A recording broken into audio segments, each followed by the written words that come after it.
रे रे रे रे एकरे तक खोजत रहनी। उन्होंने कहा कि जब आदमी के जीवन में जहाँ उसका जन्म होता है, जहाँ की उसकी बोली होती है, आदमी के जीवन में कुछ अचानक कुछ सुखद हो या अचानक कुछ दुखद हो, अचानक अगर तीव्र एहसास किसी चीज का होता है तो वो अपनी असली जबान पे आ जाता है, अपनी असली भाषा पे आ जाता है। जैसे एक व्यक्ति इंग्लैंड गया, रहने वाला था यहाँ का, इंग्लैंड गया, देखा कि सब अंग्रेजी में बात कर रहे हैं, तो वो धीरे धीरे अंग्रेजी में बात करने लगा। इतना बात करने लगा अंग्रेजी में कि वो भूल गया, अपनी भाषा को भी भूल गया।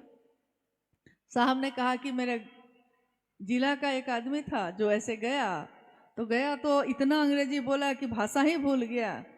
एक दिन उतर रहा था सीढ़ी से और ऊपर से ही पैर फिसल गया। अंग्रेजों के साथ रहते रहते पूरा अंग्रेज हो गया था, सूट बूट कोट पैंट और भाषा अंग्रेजी पूरी, अमेरिकन इंग्लैंड वाली, तो पूरी तरह अंग्रेज था।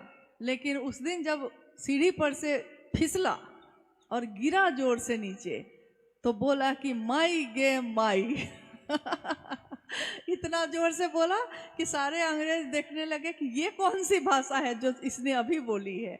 साहब ने कहा यही उसकी असली भाषा है जो उसने अभी बोली है। तो उस दिन भी उन्होंने कहा कि मेरा जो जीवन था चल रहा था, लेकिन उस जीवन में जब ये घटना हुई है तो मेरे मुंह से मेरी जो भाषा है भोजपुरी, तो मेरे मुंह से वही निकला। मैंने कहा अरे रे रे रे रे एकरे तक खोजत रहनी। माँ ने अंदर से पूछा बउआ का भुलाइल रहे जे मिल गई? साहब ने कहा चाबी भुलाइल रहे मिल गई। उन्होंने कहा चाबी कमरे की नहीं भूली थी मेरी, वो अध्यात्म के रास्ते पे मैं जाऊंगा कैसे? उस रास्ते पे तो ताले लगे हुए थे, कहीं कोई चाबी देने वाला नहीं था, कोई बताने वाला नहीं था उस रास्ते पे। किसी ने नहीं कहा कि तुम खुद जा सकते हो उस ईश्वर के तरफ, सबने तो यही कहा था कि मैं तुमको बताऊंगा।